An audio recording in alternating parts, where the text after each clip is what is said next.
근데 돌발성 난청을 겪고 나서 100% 완치가 되시는 분들이 있어요? 있어요. 네. 특히 그런 분들 같은 경우에 근데 원장님 안녕하세요. 네, 안녕하세요. 편안한 일상을 되찾아주는 이비한 한의원 이현진 원장입니다. 왜 웃으세요? 네? 왜 웃으세요? 아니 그냥 반가워서요, 피디님이. 저는 이현진 원장님 유쾌해서 되게 좋은 것 같아요. 오, 감사합니다. 그 웃음소리가 참 듣기 좋은 것 같아요. 오, 최고의 칭찬인데요? 아 그런가요? 네. 그런데 그런 좋은 소리를 못 듣는 경우가 있잖아요. 그렇죠. 그래서 오늘 준비해온 주제는 돌발성 난청입니다. 워낙 많이 한 주제긴 하지만 네. 저는 또 원장님마다 바라보는 입장도 조금 다를 수 있고 팩트는 같을 수 있긴 하겠지만 서로 바라보는 감정선도 다를 수 있다고 생각을 해요. 그렇죠. 돌발성 난청이란? 돌발성 난청은 갑자기 소리가 안 들리는 거라고 생각을 하시면 돼요. 근데 이제 기준점이 있겠죠, 당연히. 진단 기준이. 근데 그게 청력검사상으로 30데시벨이 있어요. 그 30데시벨 아래로 연속된 세 구간이 훅 떨어지는 거예요. 그런 청력 손실이 3일 내에 발생하는 감각신경성 난청이라고 생각하시면 됩니다. 기본적인 몸에 징후가 있나요? 대부분이 어떻게 보면은 한쪽 귀만 갑자기 이렇게 확 돌발성 난청이 오는 경우가 많거든요. 근데 그런 경우에는 반대쪽 귀가 괜찮다 보니까 잘 모르시는 경우도 있어요. 예를 들어서 뭐 귀가 안 들리고 네. 이명 아니면은 내 귀가 갑자기 먹먹해요. 뭐 동굴 속에 있는 거라든지 내 귀에다가 예를 들어서 뭐 귀마개를 낀 것 같다든지 그런 식으로 귀가 먹먹하다. 내가 갑자기 막 어지럽고 구토를 하고 이런 경우에는 이제 의심을 한번 해보셔야 돼요. 내가 돌발성 난청이라고 생각을 못 하시고 그냥 지나치시는 분들도 계시거든요. 근데 그게 왜 그러냐면 특히 어지럼증 같은 경우에는 내가 생활할 때 굉장히 불편하잖아요. 근데 이게 어지럽고 구토하고 막 이런 거가 갑자기 오는 경우가 있어요. 같이 동반해서. 근데 그런 경우에는 내가 이게 삶의 질이 너무 떨어지다 보니까 어지러운 거에 좀 더 집중을 하게 되고 구토라든지 그러면 내 소리가 들리는지 안 들리는지 요거에 대해서는 집중을 못 하시더라고요. 그럴 경우에는 이제 골든타임 놓칠 수가 있는 거죠. 돌발성 난청으로 이비인후과에 오는 환자 중에서 네. 특정 나이대가 있나요? 진짜 나이대가 다양하시거든요. 이게 되게 어린 나이부터 시작해가지고 되게 나이가 많으신 분들 되게 다양하게 와요. 근데 이게 무슨 말이냐면은 돌발성 난청이라는 게 내가 어리다고 그렇게 방심해서는 안 된다는 말씀을 하는 거예요. 그래도 혹시나 네. 조금 더 많이 오는 나이대를 근데 돌발성 난청은 정말 요거는 나이가 어리든 나이가 많든 상관없이 찾아오는 것 같아요. 그럼 혹시 남녀도 네. 없나요? 남녀도 딱히 가리진 않는 것 같아요. 우선은 저희 한의원에 오시는 분들 같은 경우에 되게 다양하게 오시다 보니까 남성분들도 많이 오시고 여성분들도 많이 오세요. 골든타임은 언제인가요?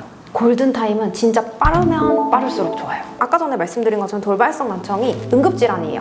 응급질환이다 보니까 최대한 빠르게 병원에 가시는 게 중요하거든요. 가장 빠르게 진단을 받으시고 치료 자체도 빠르게 들어가야지 예후가 좋아요. 발병하고 나서 한 1개월까지를 골든타임으로 보고 있거든요. 그래서 이 사이에 치료를 시작하시는 분들이 가장 예후가 좋기는 하세요. 대부분 환자들이 발병이 언제 많이 와요? 이제 양방에서 뭐 스테로이드라든지 이런 거 받으시고 그 다음에 한 하루에서 3일 정도 있다가 오시는 분들도 계시는데 그 외에 진짜 나중에 오시는 분들도 있으세요. 한 3개월쯤 혹은 뭐 6개월 이후 그때 이제 뭐 인공호흡 수술을 해야 된다. 혹은 뭐 보청기를 끼셔야 된다. 이런 얘기를 듣고 오시는 분들도 계시고 아니면 청력 자체는 돌아왔어요. 근데 문제는 이제 돌발성 난청이 발생하고 나서 이명이라든지 귀 먹먹한 거 그런 다른 부수적인 증상들 있죠.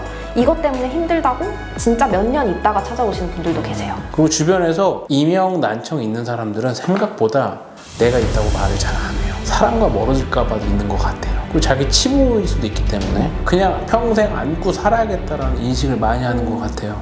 포기하는 환자들이 정말 많이 있나요?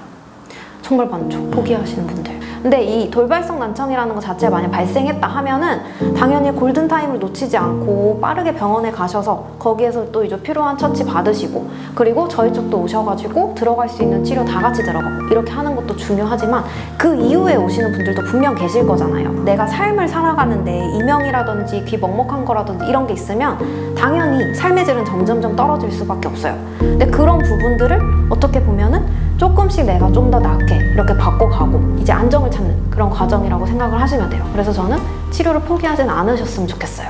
그러면 돌발성 난청을 이비인후과에서는 치료 방법은 어떻게 치료를 하나요? 우선은 저희 치료 자체가 애초에 귀 쪽으로 가는 순환이라든지 이런 부분들을 첫 번째로 잡아주고요. 내 몸에서 전체적으로 봤을 때 현재 부족한 부분을 좀 채워주고 그리고 이 부분은 아니다 싶은 부분을 바꿔주고 이런 식으로 치료가 들어가는데 이제 치료 자체는 우선은 활청 외치료법이라고 해서 밖에서 들어가는 뭐 침 치료, 뭐 골타 치료 이런 다양한 치료들이 있고요.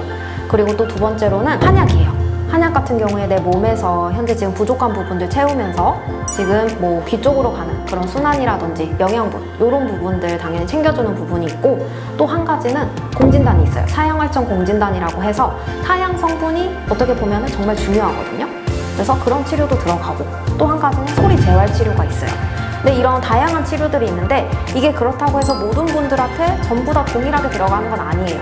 언제 오셨는지 이런 시기에 따라서도 다 다르게 들어가고 그것뿐만 아니라 환자분의 상태에 따라서도 다르게 들어가기 때문에 이 부분은 오셔가지고 한번 상담 받으셨으면 좋겠습니다. 근데 돌발성 난청을 겪고 나서 100% 완치가 되시는 분들이 있어요?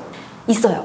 네. 특히 그런 분들 같은 경우에 근데 빠르게 오셔요. 이제 증상이 당연히 경하신 분들도 있고 당연히 심하신 분들도 있으실 거잖아요. 이런 거에 따라서 당연히 차이는 있는데 내가 증상이 별로 없고 별로 심하지 않다고 해가지고 뭐든지 다 100% 회복이 되고 그런 건 아니에요. 오늘 돌발성 난청에 대해서 얘기하셨는데 네.